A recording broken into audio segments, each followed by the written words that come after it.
part two of my previous post on the whole passport bro nomenclature thingy. Um, I need to follow that up with a bit of a story. At least it's an anecdotal story with my experiences. And if you hear any background noise, I'm actually working on a project. Um, so my first trip to Japan was, yeah, I was invited to go out. Somebody paid for my plane ticket. A friend of mine, his dad, they have money. So I actually had a really cool opportunity. And I didn't have to come out of pocket of. And there's two things I need to bring to light, which was kind of a culture shock to me. And this is the early 90s. So I just checked my passport because I keep them. The passport at the time, this was back in 92. And, when I arrived in Japan, and this is the Kansai area, the southwestern part of Japan, Osaka, Nara, Kyoto, Kobe, all that. And what I got a lot of from people, which kind of insulted me in a way, I felt a little bit offended. I just did at the time because my main goal for accepting the invitation was I get an opportunity to go to Japan, do a homestay, live with a family, and learn Japanese. Total immersion sort of situation. And I ended up on TV. I ended up working at working at a spot as a way to make money while I was there. But what I got a lot of was when I would meet other Japanese people, and just having a conversation, as I'm learning Japanese at that time, was, first question was, do you have a girlfriend? Are you married? That's the first question. Second question is, are you trying to find one? And I got that a lot. Meaning the implication, because the context is, are you trying to find one here? Right? And to me, I mean, it was a compliment, but it was also an insult. And that's just the way I chose to take it, was that I'm not here in your country for your women. I'm actually here in your country to learn the language. Maybe that will come later. But that's not my primary objective.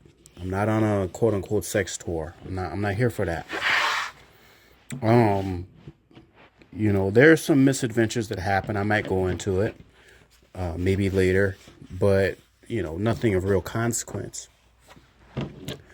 I would say that, my, friend's mom did try to matchmake, and she was quite fetching.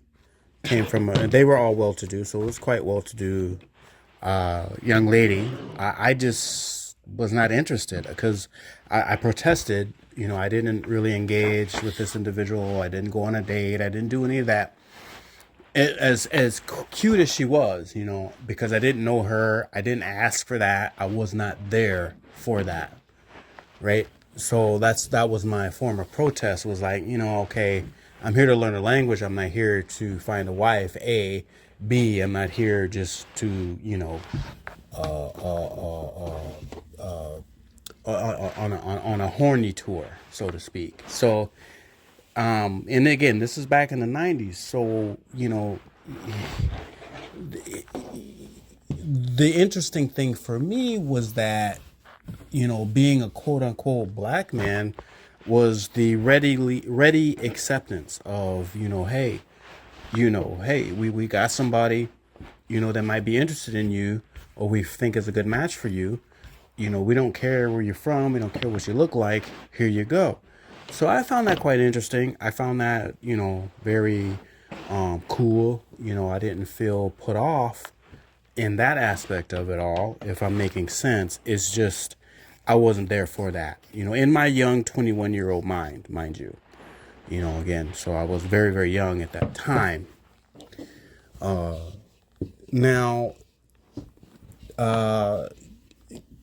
like I said, I've had my misadventures, and I may make another video about that, but it's probably of no consequence. However, focusing on the whole passport bro thingy,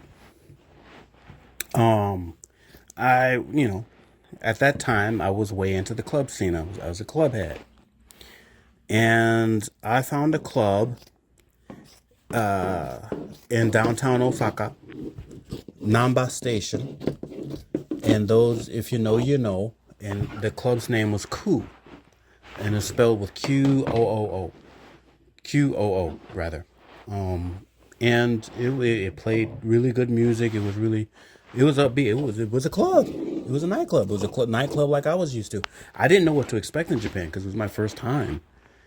And now in retrospect, I'm like, well, what else would you expect? Because Japan is just a hop, skip, and a jump from Hawaii, which is a hop, skip, and a jump from mainland United States. So people over there knew what's up, as far as dancing, the latest trends, yada yada. So it was quite fun. I enjoy going there every Saturday night. It was a 45-minute ride from where I lived, which was the country. Kawachi Nagano was the name of the place of where I lived. My friends lived. Anyhow, well, I ran into a group of expats, black men, black boys. I think there was 3, if I recollect correctly. Again, this is a long time ago for me. And it was like, it was kind of cool. I was like, oh, okay. As I was talking to them, above the din of the music, you know what I'm talking about, in a club, if you've been in a club, they all had, little Japanese girlfriends, right? And the one thing that struck me that was very, very frustrating, it kind of bothered me, was that, the dudes didn't hardly speak any Japanese. My Japanese at that point, by the time I was hanging out in the clubs at night, we're talking like, 10 o'clock till like 2, 3 in the morning until the last train would go back to where I was living. They hardly spoke any Japanese. And the other thing, well, there's more to the context. Well, so these black dudes that are into the club, they didn't speak Japanese. Their girlfriends, they were into the black dudes, which is okay, whatever, that's cool. It's better to be loved than hated. Uh, uh, but the English that they did know, again, amongst the den of being in a nightclub, was triggering because it was all quite ghetto. The language they were learning was just like Shaniqua, Shaniqua Ben, right? And Ben means dialect in Japanese. So there's Kansai Ben, Tokyo Ben, Kawachi Ben, so that was Shaniqua Ben. And so it was just like the English that they were speaking was just like, wait a minute, hold up. And I really literally looked at dude, or one of the dudes, when this girl like was talking at me, not to me, because she didn't know. Again, English is not her first language, so ultimately I do not fault this individual way back then. But at the time, I was just kind of like, yo, don't talk to me like that. And maybe she didn't understand what she was saying or how she was saying it, the context, blah, blah, blah, blah. But ultimately, my focus is not on them.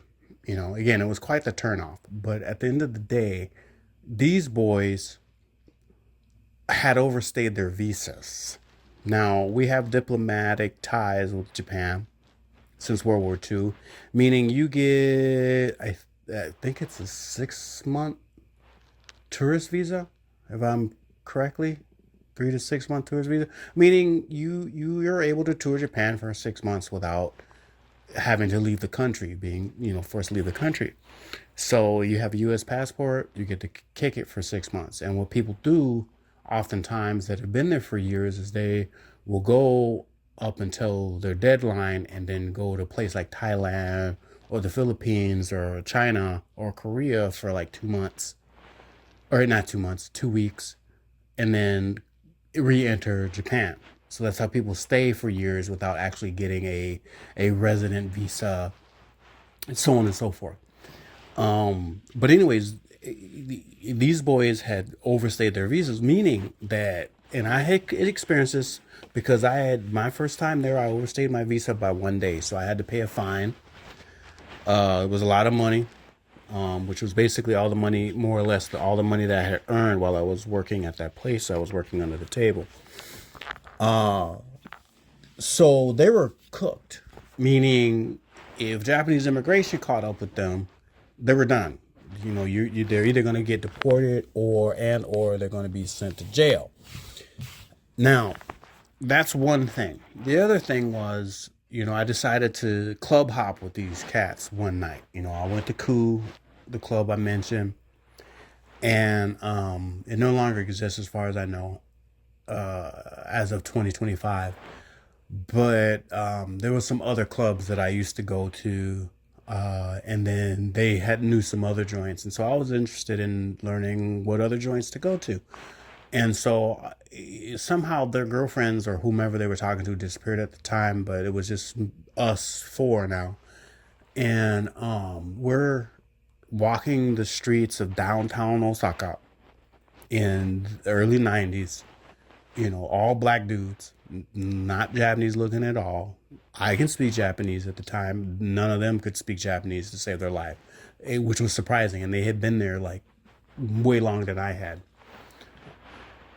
And for some strange reason, and it's hard to explain, in detail, but I want to give a context. The thing is that there's bike racks, because it's just more efficient to ride a bike, and it's very expensive to own and drive a car in a metropolitan city like Osaka or just in Japan in general.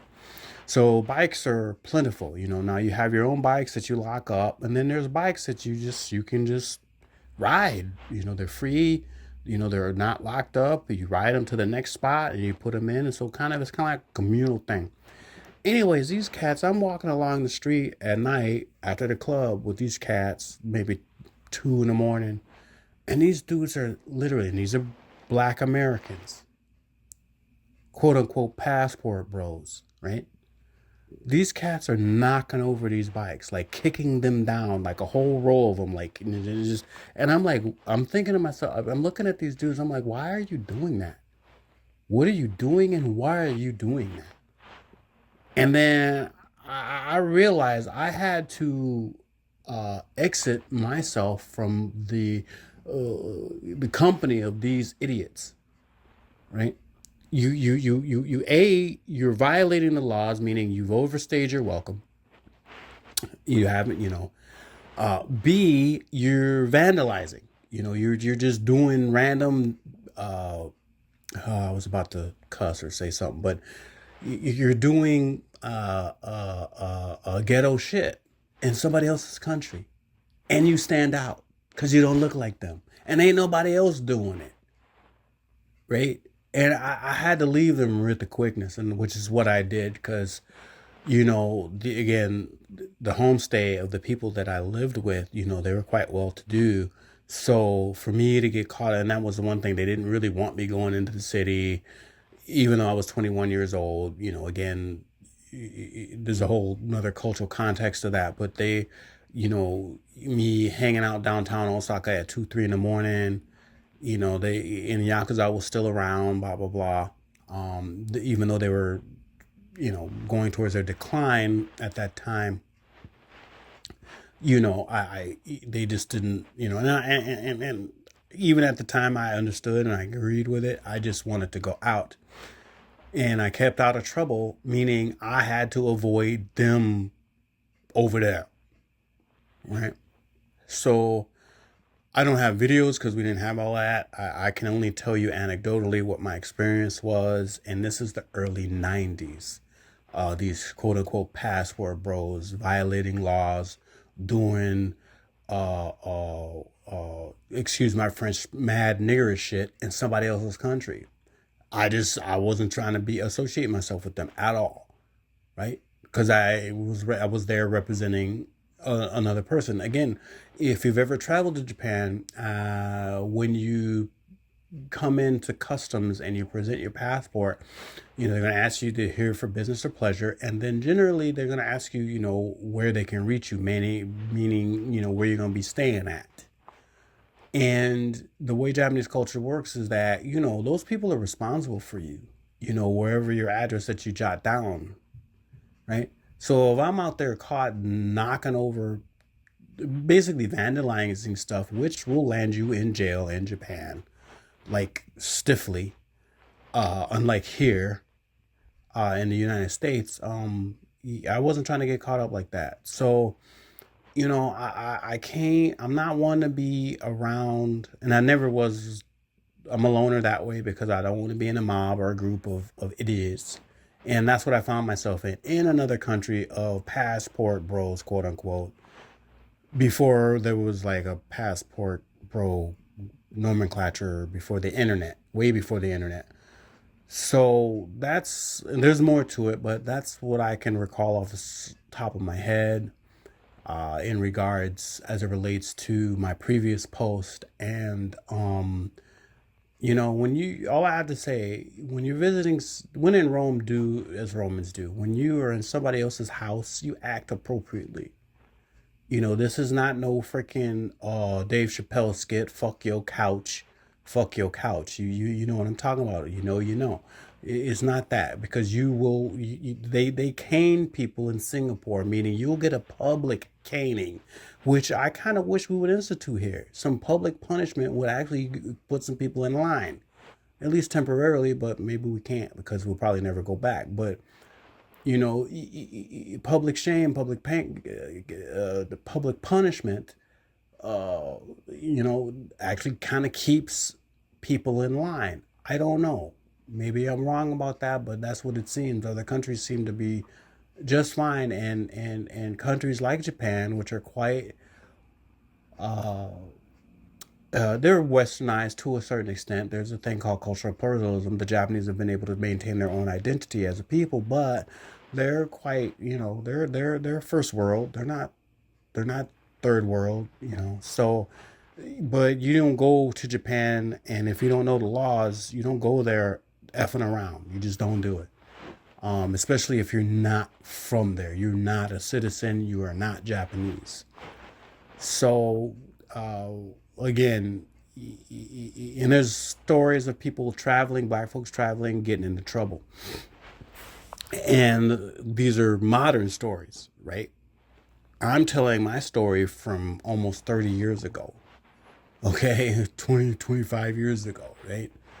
So anyways, that's my little story there. I got tons. I've had plenty of cool, fun misadventures in Japan. And I'll keep sharing as much as I can. So thanks for listening. I hope you got something out of it. Again, you're supposed to have a passport off top. And there's nothing wrong with spreading your wings and going around, meeting people, making connections. Nothing wrong with that, right? But it shouldn't be like an escape the plantation thing at all. That mindset's wrong, right? It's, now I can go. This is what people fought and died for. The people that quote unquote look like me is supposed to be able to do whenever they want to. So you're supposed to have your passport and go and travel and meet folks, make connections, business connections, etc., etc. Anyways, I could go on and on and on, but for this, that's what I have to say. I got more because I got plenty of stories, but I won't do it right now. Thanks for listening. I am out.